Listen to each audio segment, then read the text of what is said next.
Hello. How's it going? It's going great. Thank you so much for coming and sitting with me today. I want to just get to know you.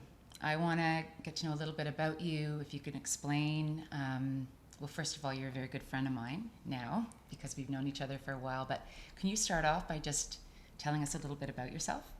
Yeah, sure, yeah. My name's Pete. I'm a father and a husband. And I have a family of five. Recently moved to Costa Rica and member of the Simplicity Platform community. And yeah, we're going to talk about some cool things today. Yeah, it's really exciting to be able to have you here. I'm really honored that you're here. Do you want to tell me a little bit about your life before we met? Like, do you want to talk a little bit about your childhood, growing up, meeting your wife? Like, just walk me through a little bit of your history. Sure. So I think overall, or something that was always a thread in my life, was the intellect. Like it was part of my personality, the mind, thinking, the importance of getting good grades, doing really well in school, going to a really good school, and sort of always being reinforced and rewarded for thinking. Problem solving, you start thinking. Something you want to do, you start thinking. So there was a lot of thinking, overthinking now in hindsight, looking at it going on. And I think that's part of maybe a little bit of I learned from my family or my lineage, but certainly had it reinforced throughout just growing up in North America as having a normal everyday life is we tend to get caught in the mind. And I sort of see that clearly now kind of on this side of things.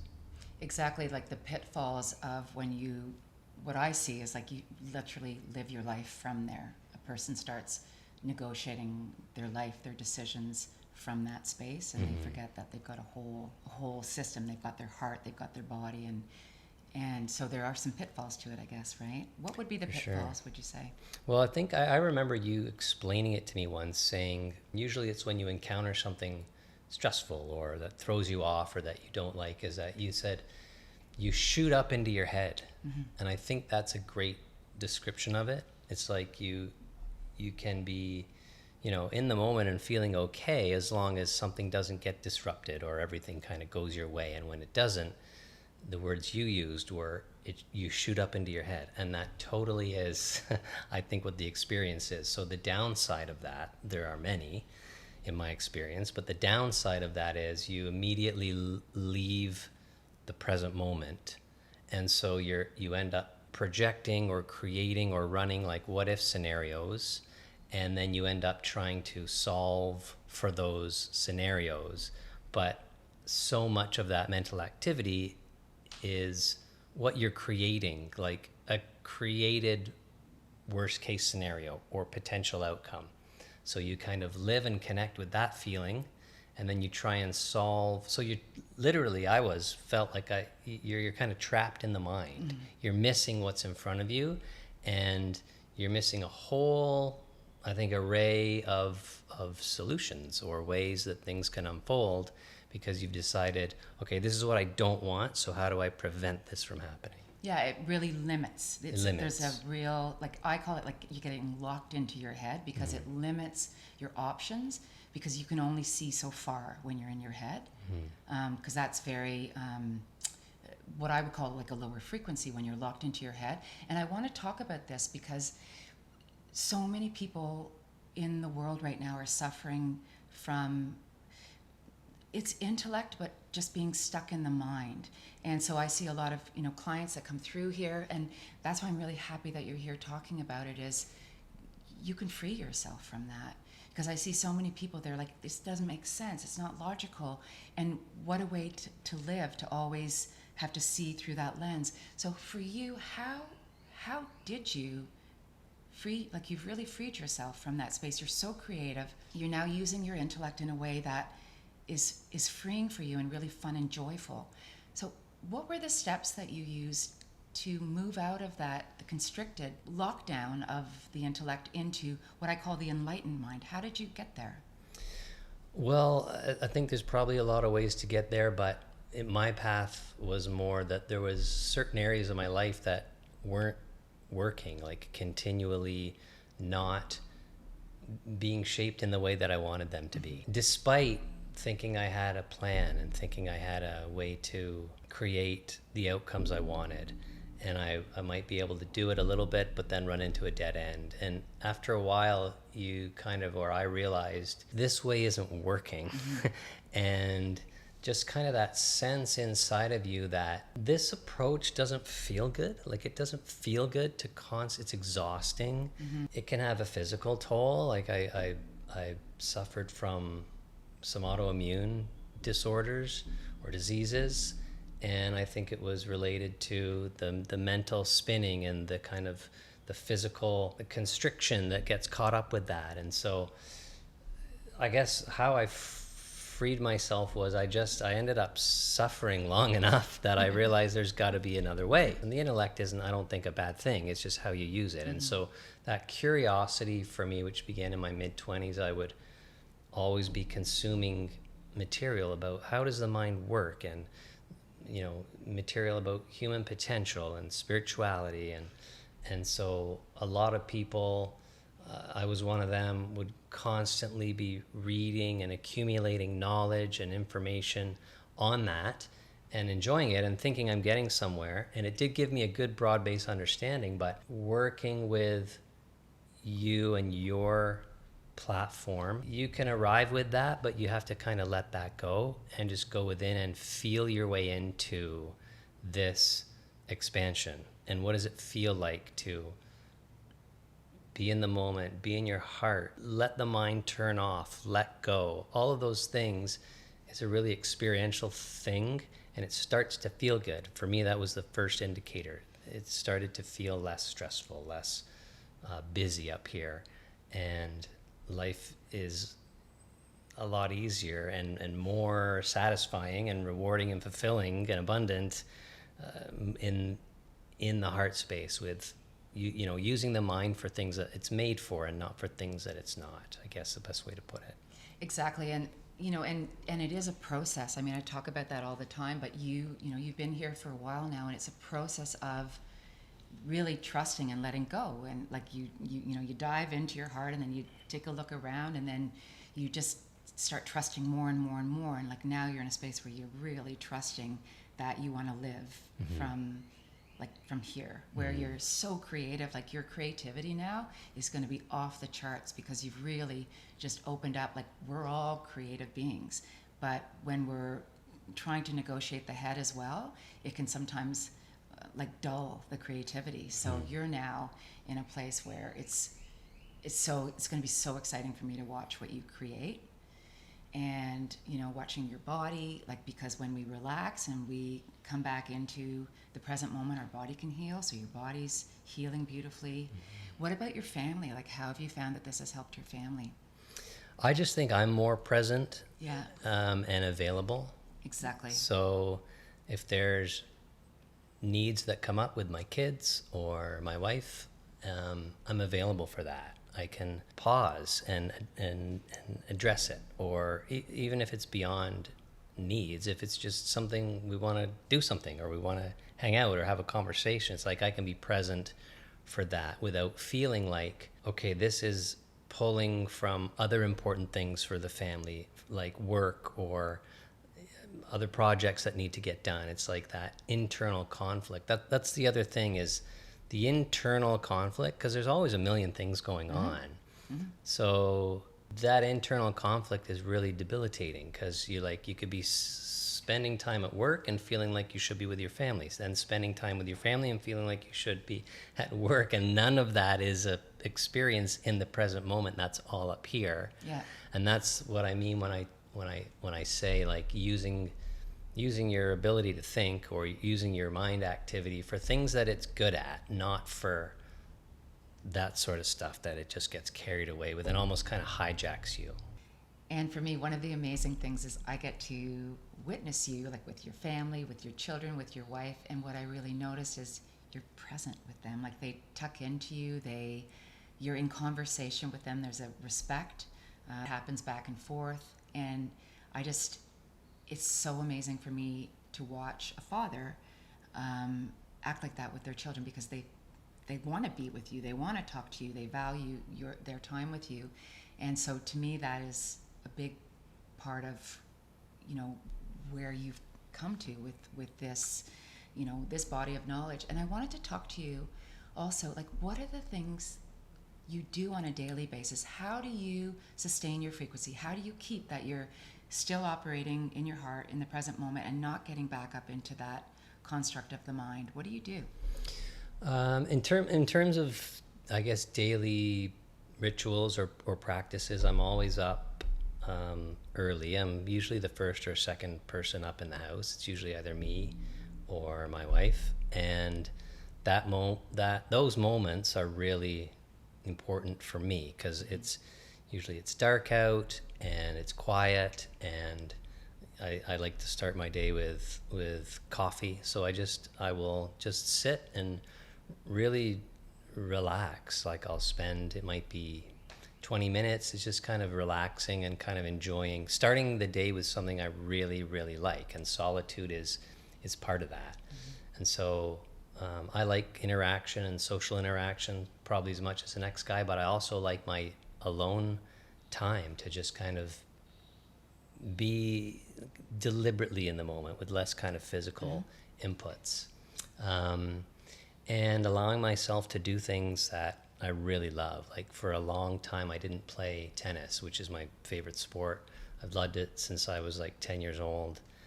But in the middle part of my life, I didn't do it because I was busy with work, career, a family, and I just sort of subordinated that for like 25 years. I didn't do that, and then it just kind of you deprived yourself of something you love. Exactly. Yeah. Which was like, there was always an excuse and always a reason why that was the right thing to do. Mm-hmm. And now I'm for the past couple of years, I've been playing, 2, 3, 4 times a week, and I love that. So I let myself do that.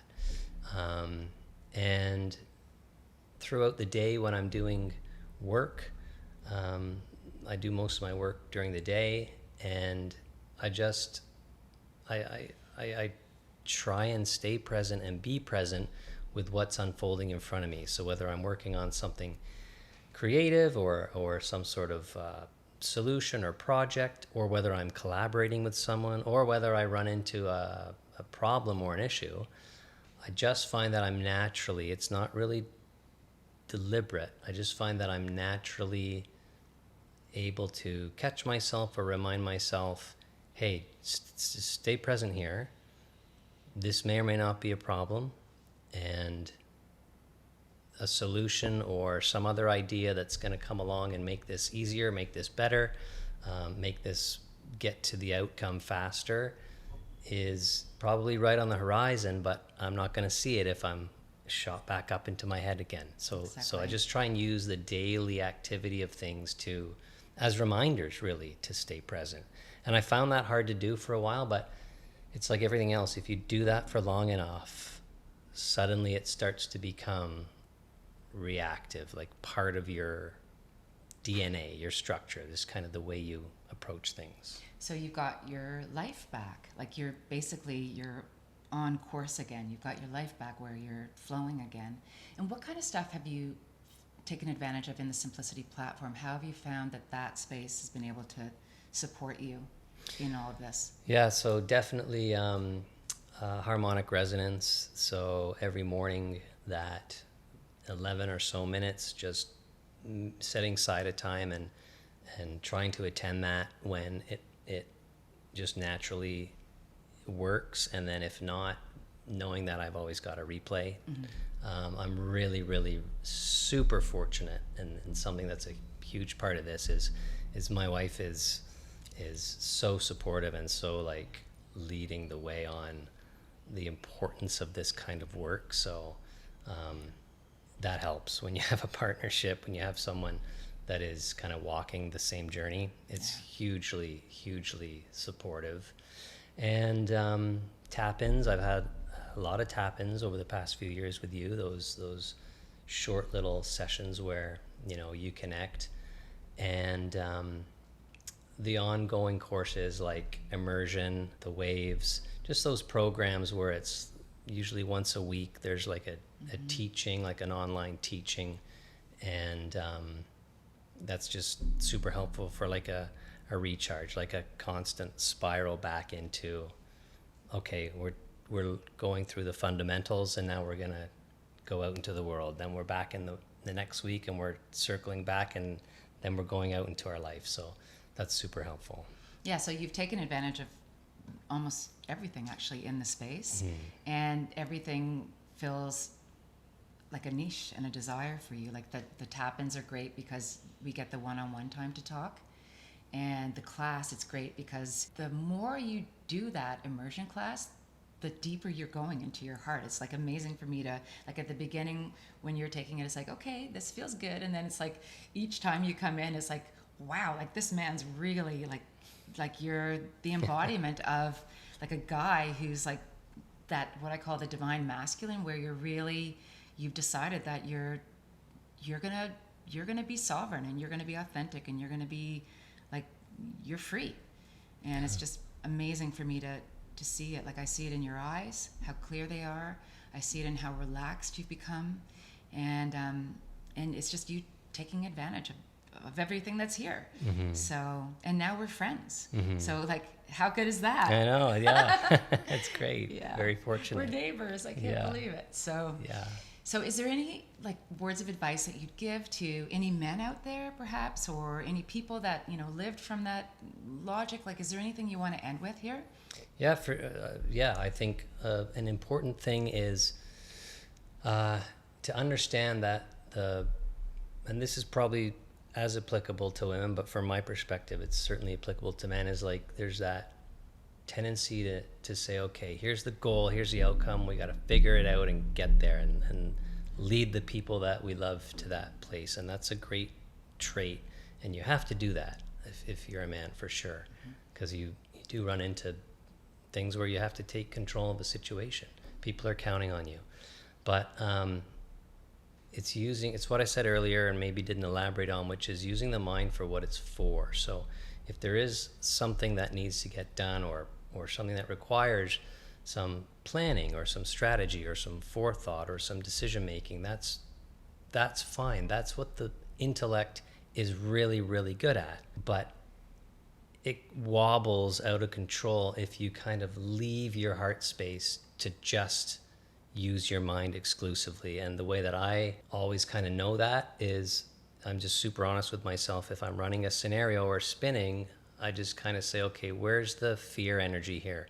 Is there some fear that's shot me out of my presence of the moment and up into the head?